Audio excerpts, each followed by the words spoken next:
السلام علیکم دوستو، میں ہوں صاحبان اور آپ دیکھ رہے ہیں صاحبان ٹی وی۔ دوستو، دنیا میں کچھ ممالک بہت کمزور ہیں، ان پر جس ملک چاہے جب بھی دل کرے حملہ کر کے قبضہ کر سکتا ہے، لیکن دنیا میں کچھ ایسے بھی ملک ہیں جن پر حملہ کرنے کے لیے بڑی بڑی ملکوں کو بھی سوچنا پڑتا ہے، اور اگر پھر بھی ان پر کوئی حملہ کر بھی دے تب بھی ان ملکوں سے جیتنا ناممکن ہے۔ اس کی وجہ ہے ان ممالک کے پاس طاقتور آرمی، طاقتور دوست اور ان ملکوں کی جغرافی۔ دوستو، آج میں آپ کو ایسے ہی ممالک کے بارے میں بتانے جا رہا ہوں۔ آئیے جانتے ہیں دنیا کی 5 ان ملکوں کے بارے میں جن کو ہرانا لگ بھگ ناممکن ہے۔ نمبر 5، اسرائیل۔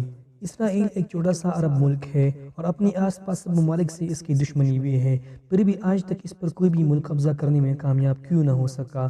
اس کی آرمی میں صرف 1,50,000 فوجی ہی ہیں، لیکن دوستو، اس ملک کی ہر عورت کم از کم 2 سال اور ہر آدمی کو کم از کم 3 سال آرمی میں ٹریننگ کرنی پڑتی ہے۔ اس لیے اس ملک کے ہر باشندے کے پاس ملٹری ٹریننگ ہوتی ہے۔ اس کے بعد دوستو، دنیا کی سب سے طاقتور ملک امریکہ کا پورا سپورٹ اس ملک کے ساتھ ہے۔ اس ملک میں کوئی بھی میزائل داخل نہیں ہو سکتی۔ Number 4، Canada. کینیڈا دنیا کا دوسرا سب سے بڑا ملک ہے۔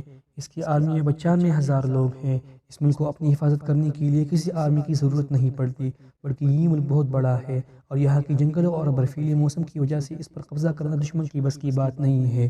دوسری بات یہ ہے کہ اس کی پڑوسی ملک امریکہ چونکہ دنیا کا طاقتور ملک ہے، جس کے ساتھ کینیڈا کی کافی اچھی رشتے ہیں، اس لیے اگر کوئی ملک کینیڈا پر حملہ کرنا چاہتا ہے، اسے امریکہ سے بھی لڑنا ہوگا۔ Number 3، Switzerland. دنیا کے سب سے امن پسند اور خوبصورت ملکوں میں سے ایک ملک سوئٹزرلینڈ پر حملہ کرنا بھی اس کی جغرافیے کی وجہ سے کافی مشکل ہے۔ سوئٹزرلینڈ کی آرمی چھوٹی ہے، اس میں 1,50,000 فوجی اور 156 ایئر کرافٹ ہے، لیکن اس سے لڑنے کے لیے دشمن کو پہاڑوں پر جانا ہوگا، اور ان پہاڑوں کی برفیلی موسم میں لڑنا کسی بھی آرمی کے لیے کافی مشکل ہوتا ہے، اور ان پہاڑوں میں لڑنے کی عادت سوئٹزرلینڈ کو تو ہی ہے۔ دوسری سب سے بڑی بات، سوئٹزرلینڈ کی دوست ممالک چونکہ اس کی پڑوسی طاقت اور ممالک ہے، اس کے دوستوں میں جرمنی، فرانس اور اٹلی تو موجود ہیں، تو کسی بھی حملہ اور ملک کو پہلے ان ممالک سے نپٹنا ہوگا۔ نمبر 2، پاکستان۔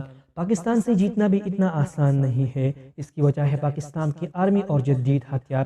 پاکستان آرمی میں 7,50,000 سے زیادہ فوجی ہے، جو ان کی ملک کے لیے جان دینے کے لیے تیار ہے۔ پاکستان پر بھارت نے حملہ کرنے کی کوشش کی، لیکن ان کو بری شکست کا سامنا پڑا اور وہ کامیاب نہ ہو سکے، کیونکہ پاکستان کی فوجیوں کے پاس جو شہادت کا جذبہ ہے وہ دنیا میں کسی اور آرمی کے پاس نہیں ہے۔ اس کے علاوہ پاکستان کے پاس نیوکلیر ہتھیار بھی ہے، اور پاکستان کا سب سے اچھا دوست چائنا ہے۔ چائنا کی سپورٹ پاکستان کے ساتھ ہے، اس پر قبضہ کرنا کسی ملک کی بس کی بات نہیں ہے۔ نمبر 1، امریکہ۔ دنیا کا سب سے طاقتور ملک امریکہ ہے۔ اس کی آرمی میں لگ بھگ 14 لاکھ فوجی ہیں، اور ان کے پاس ہے 7,000 سے زیادہ نیوکلیر ہتھیار۔ ان میں سے 2 کا تو استعمال بھی کر چکے ہیں۔ اس ملک پر حملہ کرنے کے لائق کوئی بھی ملک نہیں ہے، اور جو ملک اس پر حملہ کرنے کی طاقت رکھتے ہیں یہ بہت دور ہے اور بیچ میں ہزاروں کلومیٹر کا سمندر ہے۔ اس ملک پر حملہ کر کے اس سے جیتنا ناممکن ہے۔ دوستو، آج کی ویڈیو میں اتنا ہی۔ یہ ویڈیو آپ کو کیسی لگی کمنٹ باکس میں مجھے ضرور بتائیے گا۔ اگر آپ نے ہمارے چینل کو ابھی تک سبسکرائب نہیں کیا تو ضرور سبسکرائب کریں اور بیل آئیکن کو بھی پریس کریں تاکہ آپ کو ہمارے لیٹسٹ ویڈیوز کی نوٹیفیکیشن ملتی رہے۔